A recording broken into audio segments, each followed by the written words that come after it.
Au sommaire de ce journal, entrepreneuriat. Des jeunes Ivoiriens se lancent dans le bookmaker ou encore preneur de paris. Trésor public.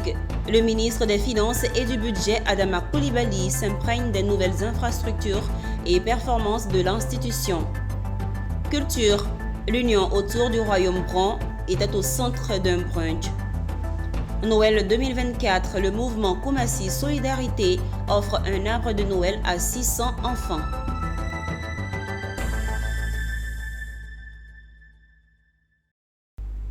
Madame, Monsieur, vous suivez le journal sur Business 24 Africa. Bienvenue.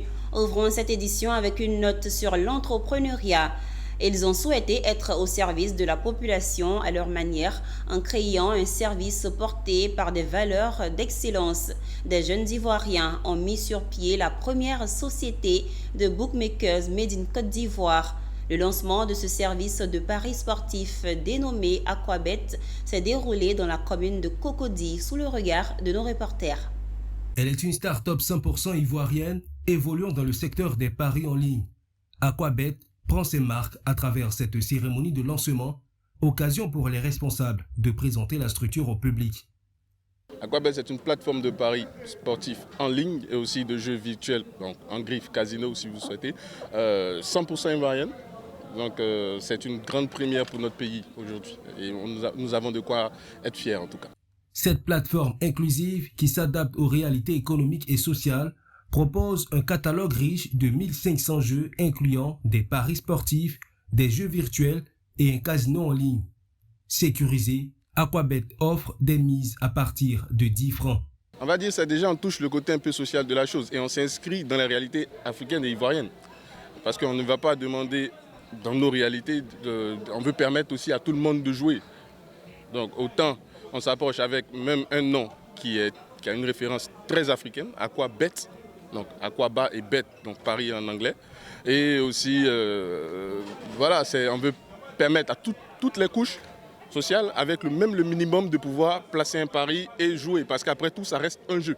Parmi les ambassadeurs de la marque, des figures bien connues. Aquabet opère sous la licence officielle de la LONASI et compte également lancer dans un futur proche une fondation pour renforcer son engagement envers les communautés ivoiriennes. Comme annoncé en titre, le ministre des Finances et du Budget, Adama Coulibaly, était dans la matinée du vendredi 27 décembre au siège de la Direction générale du Trésor et de la comptabilité publique à Abidjan Plateau. La visite a été marquée par l'inauguration du Centre des opérations financières de sécurité et celle de la Banque du Trésor, entièrement rénovée. Walter Kofi et Doumbia Ayuba nous en parlent. C'est au cœur de la cité des affaires de la capitale économique ivoirienne que les informations financières et comptables de l'État sont sécurisées. Et ce au sein du Centre des opérations financières de sécurité du Trésor public. Inauguré par le ministre des Finances et du Budget, Adama Coulibaly, s'est imprégné du potentiel de ce nouvel espace de la régie financière avant de rejoindre la prochaine, la Banque du Trésor entièrement rénovée. Ces sites font partie des étapes du parcours de la tutelle lors de cette visite de travail avec la Direction générale du Trésor public, une occasion pour son premier responsable de saluer les efforts consentis par le ministre dans l'augmentation de l'enveloppe budgétaire octroyée à son institution. Fort heureusement, vous avez eu une écoute attentive à nos doléances en faisant passer la dotation du Trésor public de 9 milliards à 13 milliards pour l'année 2025. Soyez-en infiniment remerciés. Cette hausse que nous apprécions à juste titre constitue une véritable source de motivation dans la réalisation efficace des missions de la Direction générale du Trésor et de la comptabilité publique. Le ministre à son tour a salué le bilan de la Direction générale du Trésor et de la comptabilité publique réalisé au cours de l'année 2024. Invitant ses collaborateurs à redoubler d'efforts, il a noté les doléances émises par ces derniers parmi lesquels la construction du siège et l'amélioration des conditions des travailleurs. Je salue en outre votre engagement à améliorer l'offre de services et à moderniser les outils et méthodes de travail du Trésor public à travers notamment l'adoption d'un nouveau plan stratégique de modernisation et de développement sur la période 2024-2028, dont l'évaluation, comme vous l'avez mentionné, permet à 100 jours d'avoir 95,45%. Par ailleurs, il me plaît de mentionner la construction du centre des opérations de sécurité que je viens d'inaugurer et la rénovation de la banque des dépôts du Trésor en vue de l'adapter aux normes requises dans le domaine bancaire. Ces récentes innovations contribuent à l'élan de modernisation du service public. La cérémonie s'est terminée par une remise de présents au ministre des Finances et du Budget, Adama Coulibaly, un don de la Direction générale du Trésor et de la comptabilité publique, matérialisant son leadership à la tête des finances en Côte d'Ivoire. Poursuivons ce journal avec une note d'assurance maladie. La Caisse nationale d'assurance maladie, CNAM, a organisé un atelier de formation au siège de son institution située dans la commune du Plateau. Cet événement a rassemblé des professionnels de médias et des représentants de la CNAM dans un cadre propice aux échanges et à la réflexion sur le bilan de ses activités en fin d'année et les projections au titre de l'année 2025. Le reportage est signé Michel Brou et Tima Traoré. C'est toujours un plaisir renouvelé pour nous d'échanger avec vous. Madame Lolo l'a dit, il y a beaucoup de choses qu'on dit ici. Parce que quand on vient, nous on dit ce qui se passe sur le terrain, on dit ce qui est. On n'a pas de gêne à le faire, l'a dit. Il y a beaucoup de pays qui essaient de mettre en place ce mécanisme-là. Il est long, il est grand. Ce sont plus de 16 millions de personnes enrôlées par la Caisse nationale d'assurance maladie à la date du 20 décembre 2024. Évolution du processus d'identification et perspective, c'était là le point au menu des échanges à la traditionnelle rencontre de la Caisse nationale d'assurance maladie avec les hommes de médias. Passer en revue le bilan des activités de la CNAM au cours de l'année écoulée et partager les projections pour l'année 2025. C'est l'exercice auquel se sont prêtés les journalistes et les responsables de cette institution pour mettre en lumière les réalisations de la Caisse, notamment en matière de couverture santé, de sensibilisation et d'amélioration des services offerts aux assurés. On va essayer de mettre en œuvre aussi ce que je vous ai dit, l'outil informatique qui permettra la corrélation entre le système assurantiel privé et la couverture maladie universelle qui demeure le régime de base du système assurantiel. Concernant les centres de santé confessionnels, un décret a été pris. Donc maintenant, il s'agit de procéder aux négociations tarifaires et si ces négociations aboutissent, on va pouvoir les intégrer dans le réseau de soins de la CMU et les assurés pourront bénéficier de leur taux de couverture tel que prévoit le décret sur la prise en charge des prestations. Cette rencontre a non seulement permis de faire le point sur les activités de l'année 2024, mais aussi de tracer une feuille de route claire pour 2025, marquée par l'engagement de la CNAM à garantir une couverture santé de qualité pour tous. Parlons culture. La communauté Bron s'est réunie récemment au cours d'un brunch à Abidjan. À cet événement culturel, l'union autour du royaume Bron a été clamée. L'objectif est de rassembler les jeunes Brons pour leur permettre de se connecter à nouveau à leurs racines, les sensibiliser sur l'importance des us et coutumes et créer un espace de dialogue et de communion.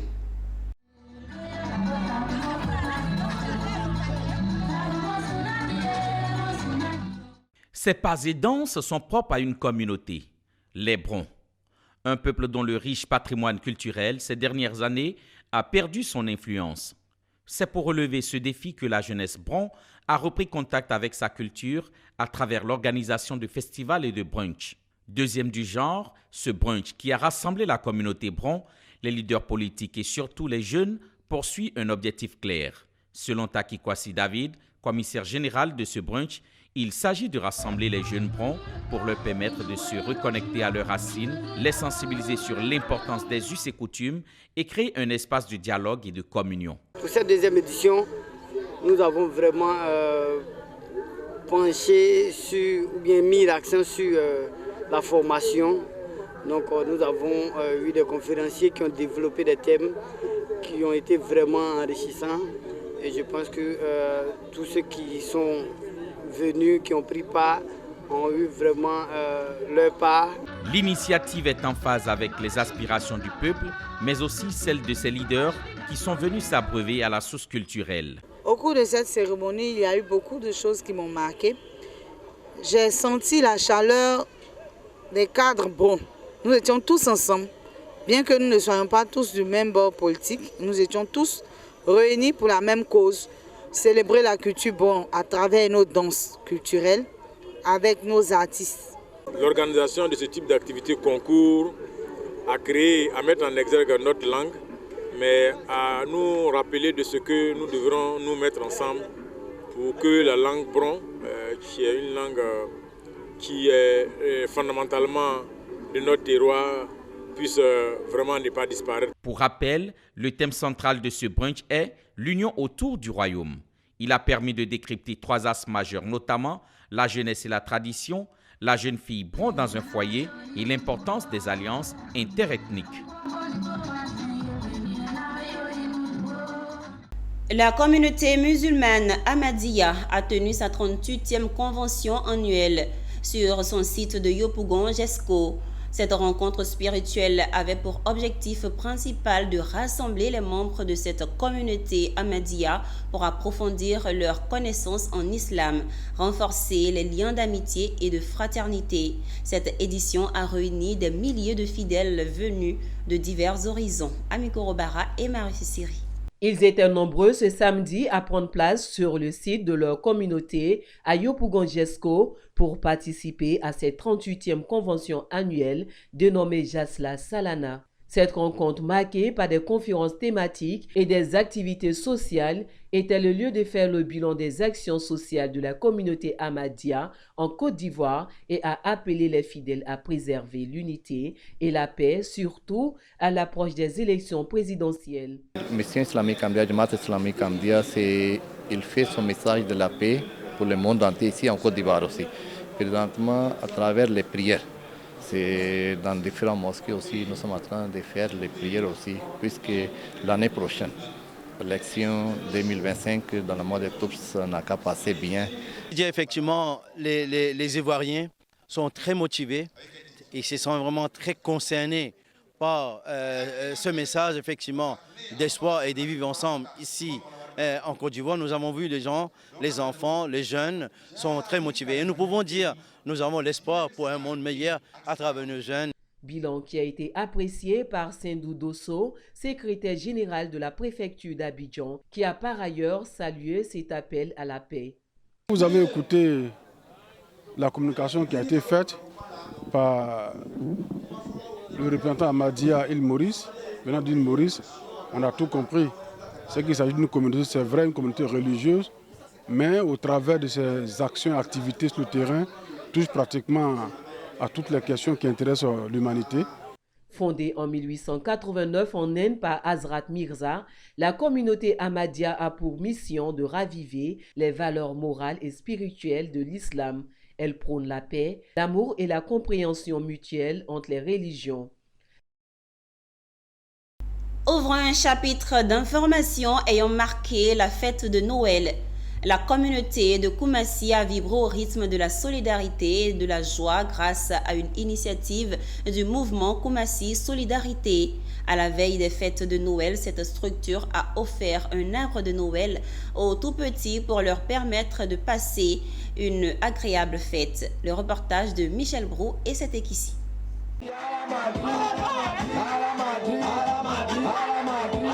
C'est dans une atmosphère chaleureuse et festive que le mouvement Koumassi Solidarité a transformé une journée ordinaire en un moment exceptionnel. Danse, jeux et prestations artistiques étaient au menu des activités à cette journée pour transmettre la joie de Noël aux enfants de la commune de Koumassi. Le mouvement Koumassi Solidarité a voulu à travers cette action mettre en lumière des valeurs de solidarité et de compassion, rappelant à chacun l'importance de soutenir les plus jeunes et de leur offrir des moments de joie, surtout en cette période de fin d'année. Pour moi, il est très important d'aider les enfants. il est très important de soutenir les enfants. Les enfants sont l'avenir du pays. Et donc il est important pour moi de les encadrer, de les aider, de les guider, les orienter. Vous savez que les enfants sont comme une graine.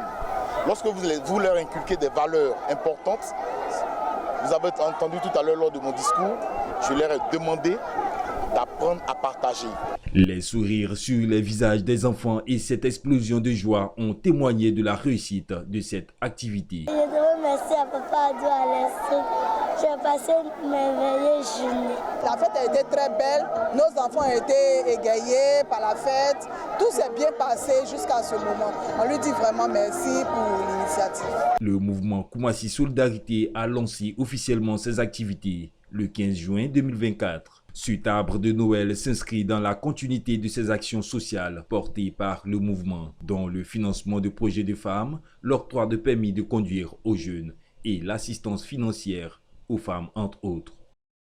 Dans un élan de solidarité et de générosité, l'ONG Afrique Émergence, en partenariat avec la Jeune Chambre internationale Abidjan Leader, a illuminé la Noël des enfants vulnérables et démunis de Williamsville dans la commune d'Adjamé.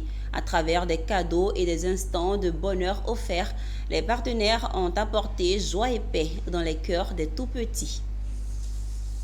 Tout commence par des jeux, des danses. Ici, dans le quartier d'Adjamé, précisément à Williamsville, l'ONG Afrique Émergence et son partenaire Jeune Chambre internationale Abidjan Leader sont venus se conformer à la règle de Noël, apporter le soutien et la joie aux enfants et leur faire vivre la magie de Noël. Une volonté matérialisée spécifiquement par des dons en vivres.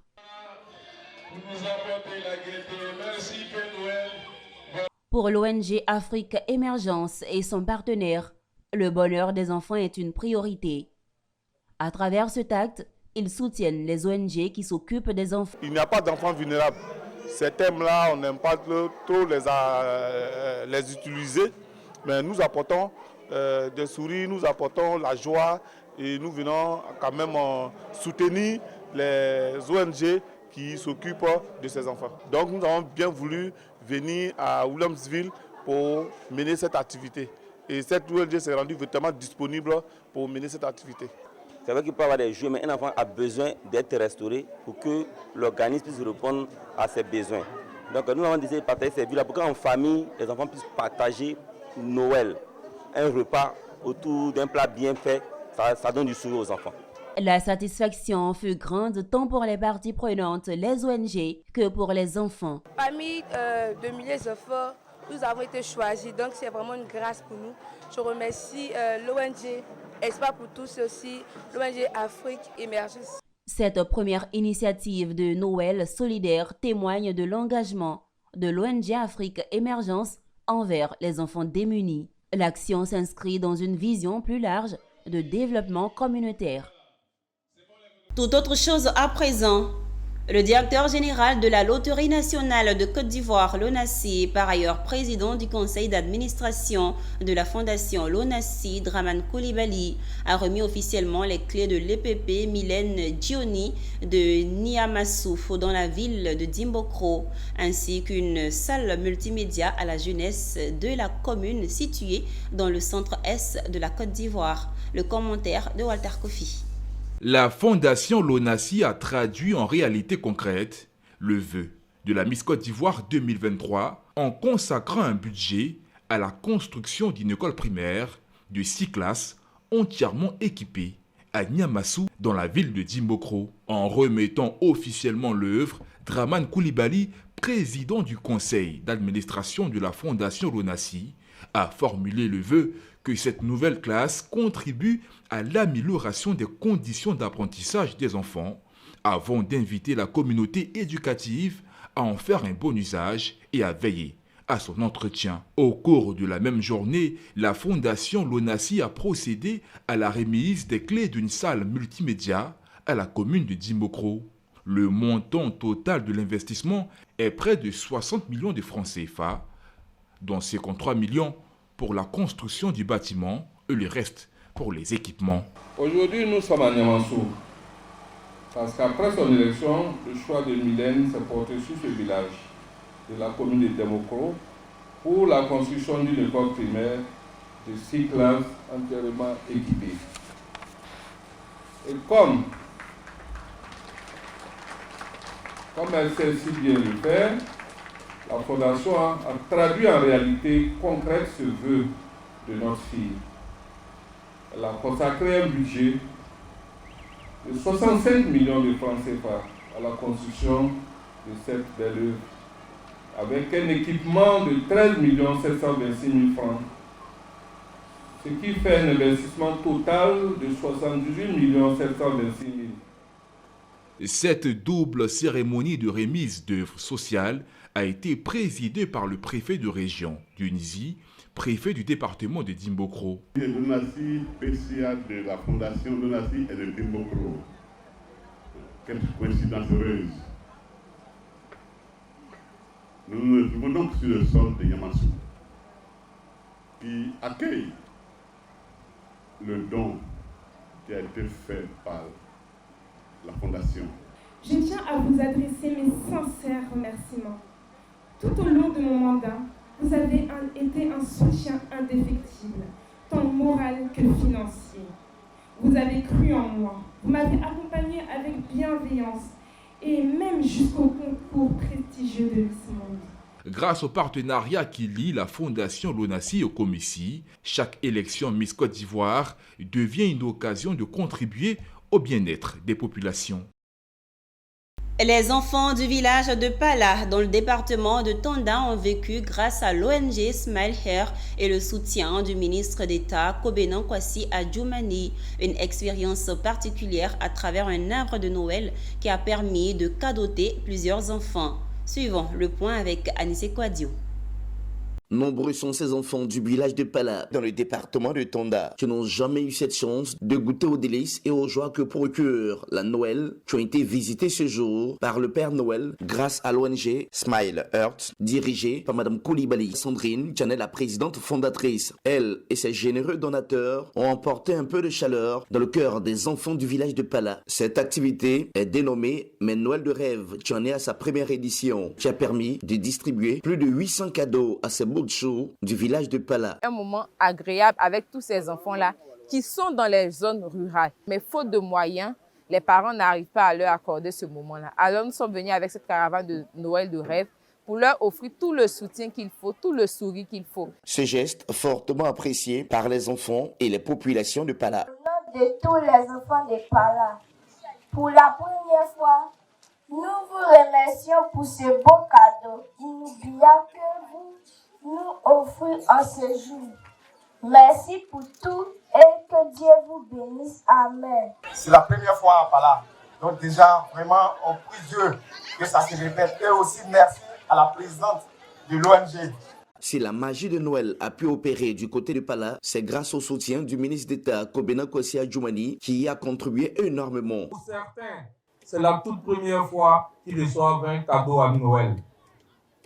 C'est l'histoire qui s'écrit comme ça et ces enfants-là seront marqués à vie. L'ONG Smile Earth a vu le jour en 2018. Elle est à sa deuxième activité dans la région de Gontougo après celle de Taoudi qui s'est tenue en 2023. Cette ONG a pour mission d'apporter le sourire aux personnes en difficulté, en particulier les enfants les plus défavorisés, notamment ceux des zones rurales. Créer un environnement où chaque enfant a accès à l'éducation et aux soins dans un cadre de vie propice à l'épanouissement. La paix, valeur essentielle enseignée par le président Félix Houphouët-Boigny, est profondément ancrée dans l'esprit de tous les Ivoiriens.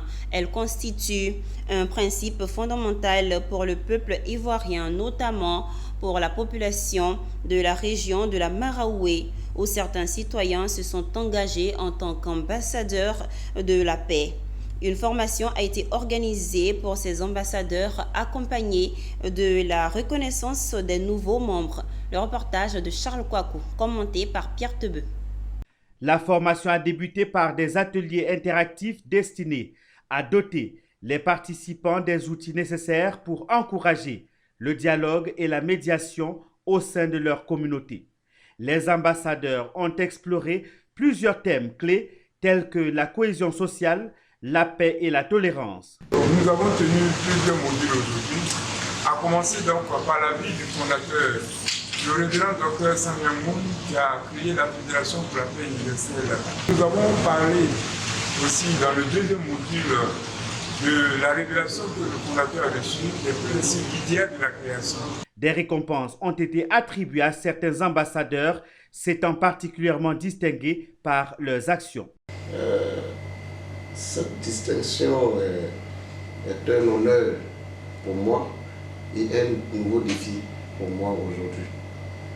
Parce que je le dis, et aujourd'hui, où je suis nommé en tant qu'ambassadeur de paix, c'est un moment solennel pour moi, parce que personne n'est né avec des distinctions. Mais les distinctions viennent selon la communauté où tu vis. C'est cette communauté qui reconnaît tes valeurs et ensuite, ils décident de te distinguer. Et je peux dire aujourd'hui que c'est ce qui a été l'œuvre de la Fédération pour la paix universelle. Cette initiative s'inscrit dans un effort de réconfort du tissu social face aux défis auxquels sont confrontées certaines régions de la Côte d'Ivoire, surtout en période électorale. Dans ce contexte crucial, la notion de paix prend tout son sens. Il s'est tenu récemment la 4e session du conseil municipal de Ouangolodougou. Il a été question d'examiner et adopter les projets du budget primitif au titre de l'année 2025. Le maire Moussa Tounkara a été félicité et encouragé au cours de cette réunion par le corps préfectoral et chef coutumier. Le récit de Daouda Ouattara. Personne à Ouangolodougou ne voulait se faire compter les résolutions de cette 4e et dernière réunion du conseil municipal au titre de l'année 2024.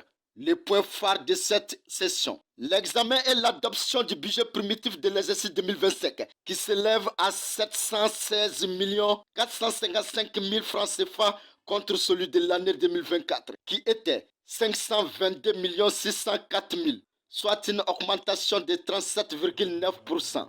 Moussa Tounkara et son conseil municipal travaillent d'arrache-pied pour offrir une commune paradisiaque aux populations. C'est pourquoi, depuis son accession à la magistrature de la commune aux deux frontières, il a installé des feux tricolores au carrefour, la construction de plusieurs magasins au marché ainsi que des salles de classe, l'adduction en eau potable et le profilage des rues des villages de la commune. Parce qu'il faut dire que l'État nous appuie beaucoup. Ensuite, on remercie mon mentor qui est le boussole de la région du Tchologo, le ministre d'État, ministre de la Défense, M. Téné Brahima Ouattara, qui est le président du conseil régional.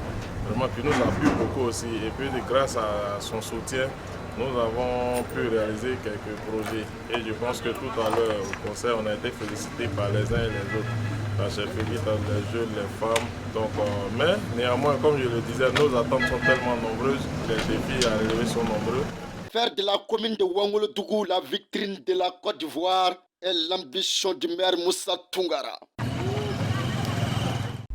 Et nous terminons ce journal dans la Bagoué, où les lampions se sont éteints récemment sur la 2e édition du Cross populaire de Boundiali.